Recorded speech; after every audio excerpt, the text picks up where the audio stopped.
لو ما شفتش الأجزاء اللي فاتت من حكاية باي فصدقني فايتك كتير كتير أوي يا صديقي. شفنا في الجزء اللي فات من حكاية باي لما جه الدور على باي في الاختبار، بس ساعتها بقى تخيل ايه اللي حصل للفهد، هو اللي اتحول من تلك القطة المريضة الجائعة لذلك الفهد المخيف المفترس. شوف يا اخي يا سبحان الله، بنشوف الفهد بقى بيروح على بطلنا، بس باي بقى ساعتها بيقول له بقى انت كده، طب انا هوريك. وساعتها بقى بيفضل يجري والفهد يجري وراه، بس المعلم بقى بيزود السرعة اكتر واكتر لحد ما الفهد بيجيب اخره خالص. وبعد كده بقى بيروح بكل شر وبيقول له ايه تعبتوا ولا ايه يا راجل، ده احنا لسه بنسخن، اجري قدامي يلا. بس ساعتها بقى الفهد بيخاف وبيجري منه ومحدش بيكون مصدق اللي بيحصل قدامه. وبعد كده بقى بيعملوا بتاع 50-60 لفة كده والفهد خلاص جاب اخره. وساعتها بقى المدرب بتاعه بيروح له وبيقول له ما خلاص يا عم، ده انا ما حلتش غيره يا ناس. وبعد كده بقى المدير بيجمع شتات نفسه وقال ايه يا اخويا،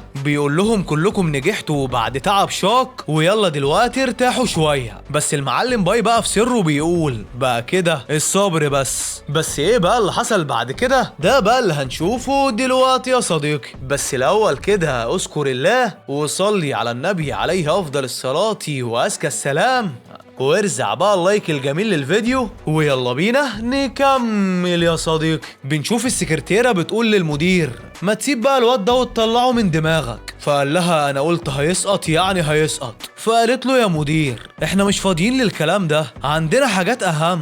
فقال لها ده اللي عندي وما اسمعش كلام كتير في الموضوع ده. فقالت له تمام براحتك. وبعد كده بقى بيروحوا على الاختبار الثالث واللي كان عبارة عن انهم هيواجهوا الشجرة الشيطانية دي، والمدرس بقى بيعور نفسه بنقطة دم وبيفعل قوة الشجرة. والواد بقى بيكون خايف في الاول بس يا اخي عديها، الموضوع سهل. بعد كده بقى بيخش من هنا وبيطلع من هنا كسبان، واللي بعده نفس النظام وكذلك الحال. بعد كده بقى بيجي دور مين؟ الاسد المخيف الوحش العنيف باي. بس المدرس بقى المرة دي بالصلاة على النبي كده بيجرح ايده كلها وبيدي الوحش الشيطاني طاقة مهولة. ما هم بقى عايزين يسقطوا الواد. وبعد كده بقى بينزل على باي يمين وشمال، بس ده باي يا جدعان.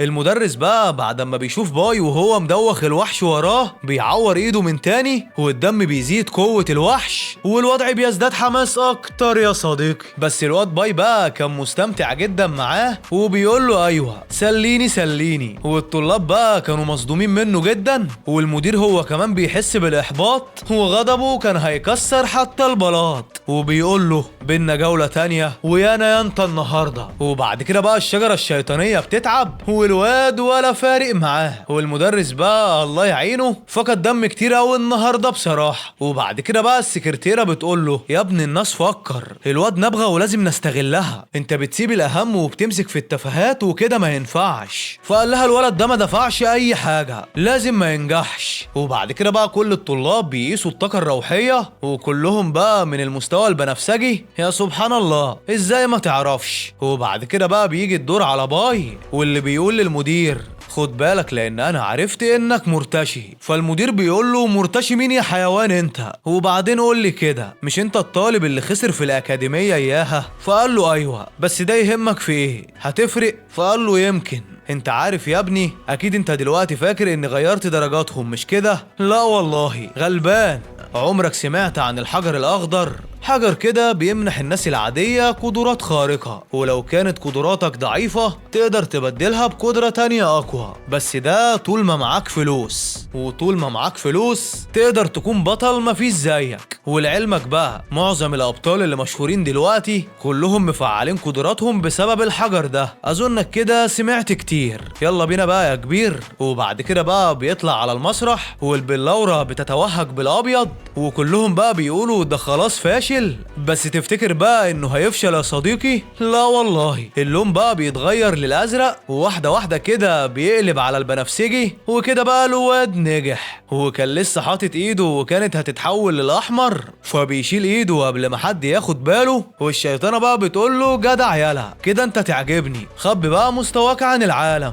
فالواد بيقول لهم انا كده معاكو. فالسكرتيرة بتقول له اكيد، بس ممدوح ده بيقول له لا مش اكيد، لسه فاضل اختبار واحد قدامك. وبعد كده بقى بيمشي وهو محروق يا صديقي، والمدرس بقى بياخد العيال على الاستراحة، والسكرتيرة بتقول لباي ما تقلقش يا ابني اكيد هتتقبل. بس المعلم ممدوح بقى كان متعصب جامد وبيقول ازاي الكلب ده كل مرة ينجح. وبعد كده بقى المساعد بيقول له على مهلك كده انا مش عايزك تتعب مننا، فقال له احنا لازم نخسره في مرحلة القتالات. وبعد كده بقى بيدخل عليهم مين؟ القوي العنيف الاسد المخيف سون.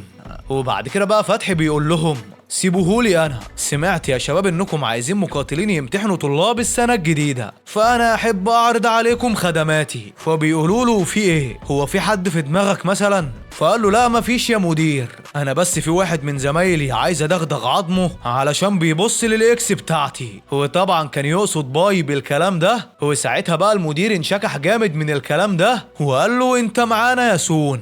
وبعد كده بقى بيجي وقت الاختبار العملي وبتكون المدرجات مفتوحة وكل الطلاب بقى بيتفرجوا، والقتال الاول بقى بين باي وسون اندرو. وساعتها بقى البنات دول بيقولوا اكيد سون هيعجن اللي قدامه، والتانية بقى بتقول لها ايوه ده اكيد هيخرب الدنيا، ده كان واحد من ال10 الاوائل في السنة اللي فاتت، اكيد الولد اللي ضده حظه زفت قوي. معلش يا جماعة غلابة ما يعرفوش انه وحش وجامد قوي. والمعلم سون بقى بيستخدم سحر الرياح المتوسط وبيحاول يتباهى قدام الكل، بس باي بقى بيحطم له احلامه لما بيبخر طاقته وبيقول له يا عم الاختبارات كانت مملة من غيرك، اخيرا بقى جيت وهتسليني. فالواد بقى بيتعصب جامد وبيقول له انت بتكلمني كده ليه يالا؟ فقال له مش انت اللي طلبت انك تنافسني؟ فقال له نفسك؟ لا انت غلطان يا بابا. وساعتها بقى باي بيبص على سكرتيرة المدير وبيقول لها ايه الكلام ده؟ فبتقول له لا يا عم سون جه وعرض نفسه علينا واختار انك تكون خصمه علشان ينتقم منك، وده علشان عايزك ما تقربش من ليو تاني. فالواد بقى اتصدم ولا بلاش، اصل عنده حق الصراحة يعني، ما هي متوصية برضه وفي الاخر فضحته. والمعلم سون بقى بيقول له انت عرفت وانا مبسوط ان انت عرفت ان انا عرفت، يلا بينا بقى علشان مش هرحمك، انا المقيم القتالي بتاعك ولو قلت فاشل فانت فاشل واكيد هطردك، لانك لو اتقبلت هتفضل تنطلنا انا وليو في كل مكان وانا مش هسمح لك بكده خالص. فقال له جاي تتشطر عليا علشان رفضتك قبل كده؟ يا اخي انا مالي، هي هتحبك عافيه يعني؟ فقال له اخرس يالا ما تقولش رفضتني دي تاني، الكلام ده كان من اسبوع وانا هعرض عليها النهارده بس بعد اما احط عليك يمكن توافق. عندك حق يا ابني الطموح حلو. فالمعلم قال له طب يابا مش يلا ولا ايه؟ فقال له يلا بينا. يا ترى بقى شو هيعمل ايه في المواجهة دي؟ بس الاكيد ان الواد سون عاوز ينتقم منه، بس ايه بقى اللي هيحصل بالظبط يا صديقي؟ ده بقى اللي هنعرفه في القسم اللي جاي ان شاء الله. فمش محتاج اوصيك اشترك في القناة وارزع بقى اللايك الجميل للفيديو علشان باذن الله يوصلك اي فيديو جديد ينزل على القناة.